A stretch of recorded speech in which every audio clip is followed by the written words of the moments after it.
개장 전 성공 전략입니다. 힘차게 달려온 한 주 벌써 금요일 시장입니다. 오늘 우리 시장은 어떠할지 종목 대응에 대한 방향성 잡아보겠습니다. IBK 투자증권 함정남 차장님 나와주셨습니다. 차장님 어서 오세요. 안녕하세요. 네, 차장님 드디어 어제 TSMC 실적이 공개가 됐습니다. 사실 어찌 보면 예상대로 아주 좋은 성적을 공개를 했는데 우선 간밤에 미국 증시는 어느 정도 반응을 했습니다. 이제 관건은 국내 반도체 어떻게 반응할까, 힘을 내줄 수 있을까 그 여부일 텐데 어떻게 보세요? 지금 좀 투심 좀 바뀔 수 있다 보실까요? 이미 어제 장 끝나기 전에 발표가 되었었기 때문에 우리 시장에는 한 박자는 반영이 됐다라는 것을 전제로 해석, 요즘 반도체 전망에 의미가 있나요? 해석을 하겠다라는 의미에 좀 초점을 맞췄다라고 보시면 될 것 같습니다. 일단 가장 눈에 띄었던 것은 반도체에 대한 투심을 보여주는 듯한 주가 움직임을 보였던 것이 에이징랜드가 아니었을까. 한에 대한 어떤 분노의 상한가가 나오지 않았나라는 생각이 듭니다. 에이징랜드는 TSMC와 손잡고 일하는 대표적인 기업이기 때문에 이 뉴스에는 충분히 움직일 수 있을 만한 재료였다라고 생각이 듭니다. 실적이 참 좋았습니다. TSMC. 네. 54% YOY 참 요즘 이런 시장을 바라보는 전망 대비해서 아주 뚜렷한 자기의 매력도를 자기 갈 길을 정확하게 보여주지 않았나라는 생각이 듭니다. ASML이 얼마 전에는 좀 불편한 뉴스와 TSMC의 호실적 사이에서 우리는 무엇을 고민해야 될 것인가를 전망보다는 현재 데이터를 갖고 있는 것을 지금의 직관적인 해석으로 살펴본다면 ASML은 장비 회사지 않습니까? 그리고 TSMC는 반도체를 생산하는 회사이기 때문에 이 두 가지 기업에서 실적 차이에 대해서는 이렇게 해석할 수 있을 것 같아요. 장비가 실적이 안 좋고 전망이 안 좋은 거 보니 반도체 기업들이 투자는 안 할 것 같아.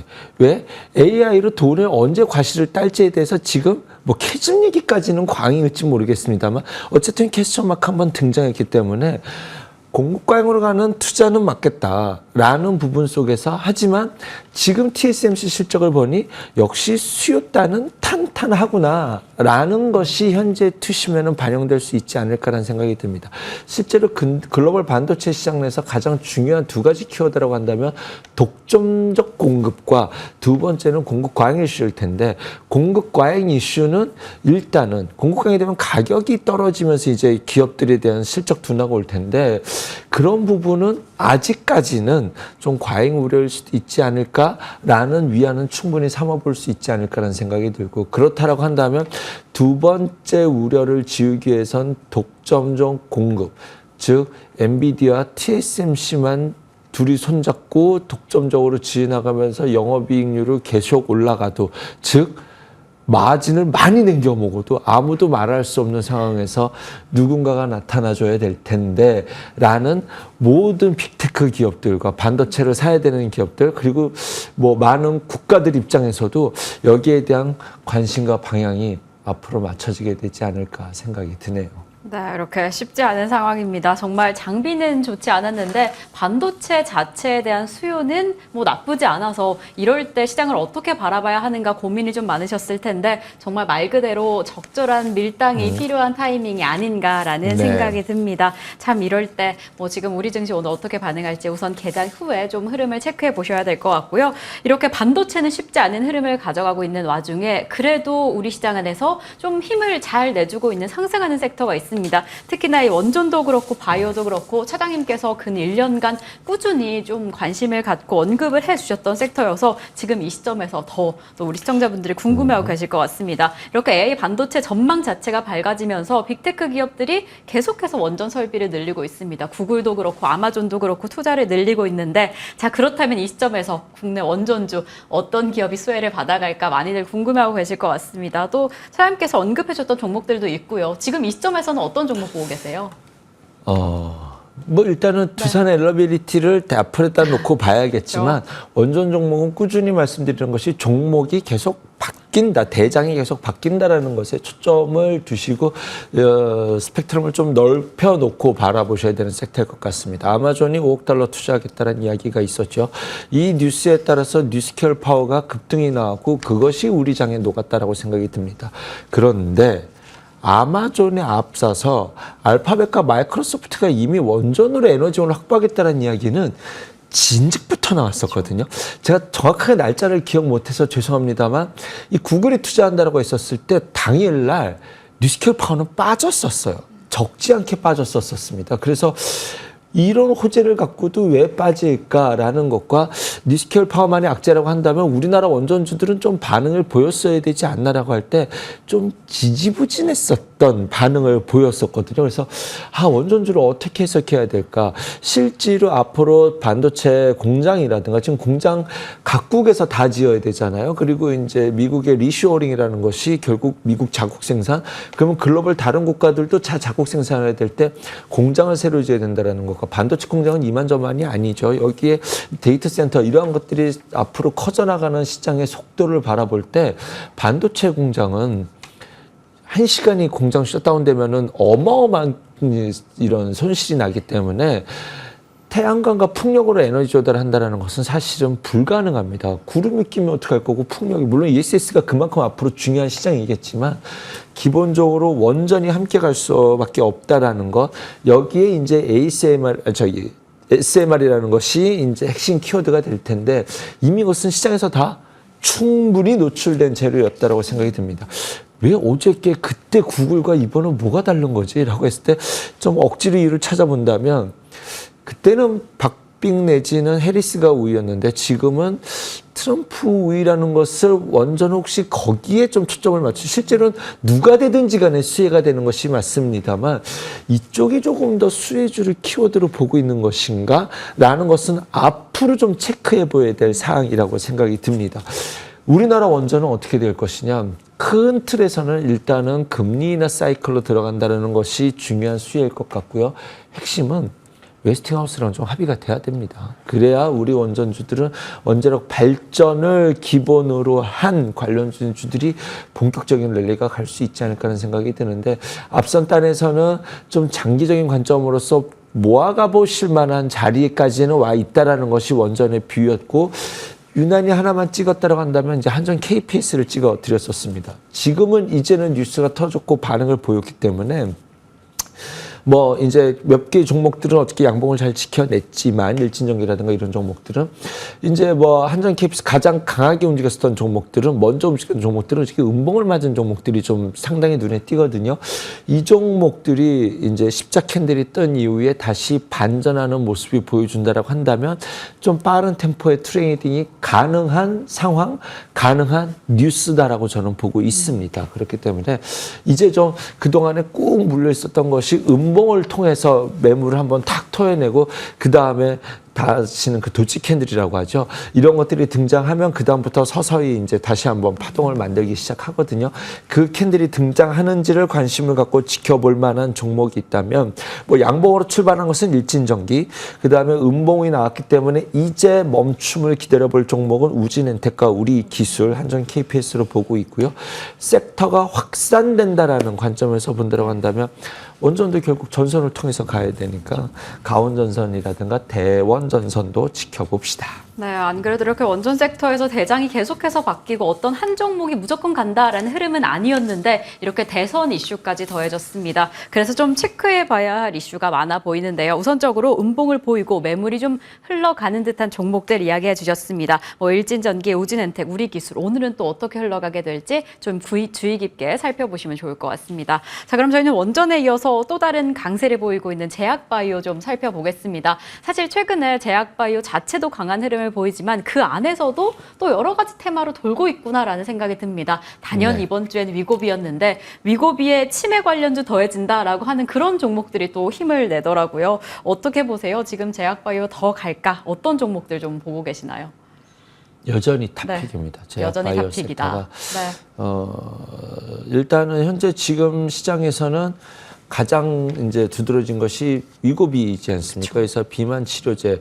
제가 뭐 어느 누구보다도 바이오 섹터를 빨리 말씀드렸던 것 같아요. 그것은 금리 인하에 대한 기대감이 있다라는 것과 바이오 시장이 버블러 갈 수 있는 명분이 하나 생겼다. 그것이 바로 비만 치료제거든요.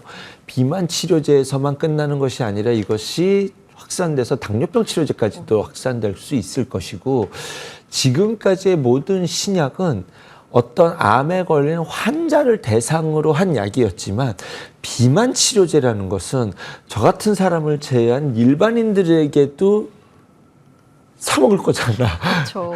앵커님은 필요 없으시겠지만, 너무 필요합니다. 필요 없으시겠지만 제 주변에 많은 친구들은 필요로 하고 관심이 네. 많기 때문에 일반인들이 먹게 되는 약이라고 생각을 하기 때문에 그 군이 대상군이 기하급수적으로 늘어날 수 있기 때문에 버블로 갈 수 있는 명분의 섹터다라고 생각이 듭니다. 그래서 그런 관점에서 봤었을 때 물론 이쪽도 마찬가지지만 바이오 섹터는 아직 갈 길이 충분하다라고 보는데, 제가 오늘 그동안 바이오 추천했었던 종목들에 네. 대한 그 과거 데이터를 좀 부탁드렸었거든요. 네. 제가 아까 잠깐 지나갔었는데 다시 한번 좀 부탁드려도 될까요?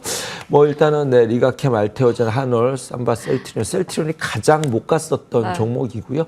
저 종목들 이후에서도 지속적으로 제가 한 번만 말씀드렸던 것이 아니라 반복적으로 지속적으로, 말씀을 드렸었고, 2군 특집으로 GI, AB의 D&D, 한올, 리가캠 반복적으로 뭐 유한양행, 큐러셀 2군, 1군의 어떤 종목이다, 그 다음에 2군이 어떤 종목이다라고 했었을 때 말씀드렸던 종목군들에서 실패 종목이 없었다라는 것이 특징입니다. 그렇다라고 한다면 지금 바이오는 이제는 종목군이 어떻게 되냐면 1군이었고 이제 2군이 갈 겁니다. 근데 2군 종목들이 다 갔다라는 뜻이거든요. 이제 종목들이 업종으로 확산되고 3군 종목이라고 말씀드리는 거는 말이 없는 거예요. 3군 종목이라는 거 없어. 3군 종목이 간다라는 것은 이제는 전반적으로 확산된다라는 것에 초점을 맞추셔야 될 것 같습니다. 그렇다라고 한다면 바이오는 이쪽에서 붙으면 다른 종목들도 다 그 일을 하고 있는, 겹쳐 있는 종목들이 굉장히 많기 때문에 네. 이제는 바이오에 대해서 의심을 하기보다는 이제는 버블로 갈 수 있는 명분의 섹터도 등장을 했고, 어쨌든 금리 인하는 한다라는, 지금 여기서 1군에 있는 고공권에 있는 종목을 사시라는 것은 아닙니다. 하지만 거기서도 충분히 지금 아직 안 끝났어라는 시그널을 보여주는 주가의 흐름을 나타나고 있고, 지금 다음 주자로서 바깥 이제 밑에서 움직일 수 있을 만한 종목들도 충분히 많다. 여전히 대장은 바이오입니다. 여전히 대장인 바이오다. 지금 업종 전반적으로 거의 대부분의 종목들의 흐름이 좋은데 이 바이오의 버블이다라는 이야기까지 해주셨습니다. 이렇게 최근에 흐름이 좋은 sek터, 원전이나 제약바이오 살펴봤는데, 그렇다면 오늘 어떤 섹터를 봐야 할까? 반도체 오늘 좀 기대해봐도 될까요, 사장님? 제가 몇 분까지 하게 되나요? 네, 해주시면 됩니다. 해주면 반도체 되나요? 어떨지. 네. 삼성전자 원래 삼성전자가 앞에 나왔네요. 꼭지에 있었는데 네. 최근에 이틀 동안 결론만 말씀드리면 최근에 이틀 동안 외국인이 5,500억 정도를 매도를 했습니다. 그러게요. 그런데 주가는 버텨내는 모습을 보여줬어요. 더 빠지지는 않고. 그렇게 본다면 이것을 외국인의 매도는 이어지고 있는데 주가는 안 빠진다? 이걸 어떻게 해석해야 될까? 첫 번째는 지금 당장 뚜렷하게 좋아질 것이 보이지는 않지만 6만 원 이하로 내려갔다고 한다면 단기적이든 밸류에이션적으로 봤었을 때 많이 빠졌다라는 해석이 하나가 가능할 것이고, 두 번째는 외국인이 삼성전자를 팔고 있는 매도의 주체가 주가를 하방으로 밀 의지는 없는 주체라는 뜻이죠. 그렇다라고 한다면 내가 계속 파는데 주가가 안 빠진다? 그럼 이제부터 매도를 고민해야 됩니다. 계속 팔면 주가가 빠져야 돼요. 왜냐하면 내가 계속 파는데 주가가 올라간다고 한다면 주식을 계속 사는데 떨어진다는 것과 비슷한 뉘앙스이기 때문에, 그러면 이제는 적어도 매도할 세력이 주가를 하방으로 밀 의지는 없거나 여기는 싸다라고 해석하겠구나. 그러면 속도의 면에는 있겠지만 지금은 좀 또 그 소리지만 밸류에이션적으로는 뭐 너무 두려워할 자리는 아니다. 그러면 저는 1차 저항선은 65,000원으로 놓고 대응하겠다는 생각을 갖고 있고요. 지금 반도체가 이제 TSMC가 이렇게 했으니 에이징랜드가 대장이다라는 것과, 제가 이제 좀 시야를 넓혔을 때 바닥에서 수급이 좀 들어오는 종목 중에 하나는 미래반도체라는 종목이 있습니다. 소형주예요. 뭐 시총이 좀 큰 종목들은 이미 다 알고 계시고 충분히 갖고 계시다 생각이 들어서 보지 않았던 종목 중에서는 삼성전자 반도체 출신들이 나와서 모여서 만든 반도체 유통기업입니다. 그들이 나와서 한다 보니 뭐가 돈이 되는지 잘 아는 것 같아요. 그래서 시스템 반도체 쪽이 점점 더 이쪽에 대한 매출의 비중이 커가고 있고 실제로 실적도 좋아지고 있으니 아 그쪽 출신이 만들었으니 뭐가 돈이 되는지는 알고 있겠구나라는 것들이 지금 최근 주가에는 삼성전자 향인데 주가는 다르게 움직이고 있다라는 점에서는 의미 있게 볼 수 있지 않을까라는 생각이 듭니다. 두 번째는 파크 시스템즈입니다. 파크 시스템즈는 주봉상 보시면 이거 반도체주 맞아? 라는 생각이 들 정도로 원자 현미경 독보적인 기술력을 갖고 있고 글로벌 1위 기업이죠. 이 종목은 한 번쯤은 다 들어보셨어야 되는 기업이라고 생각이 듭니다. 이제 주봉상, 월봉상 종가 기준 신고가 돌파를 했습니다. 앞으로 하이브리 본딩이 돼서 5나노가 됐든 3나노가 됐든 이거 싸움하는 거잖아요. 이거 하려고 한다면 웨이퍼가 제대로 됐는지에 대해서 원자 현미경으로 자세히 봐야 되는 필요성은 말할 것도 없을 것 같습니다. 문제는 주가일 텐데 이 종목은 과거에도 늘 PER 100배였어요. PER 100배였기 때문에 뭐 밸류가 어쩌네 저쩌네 그런 것으로 말하는 종목이 아닙니다.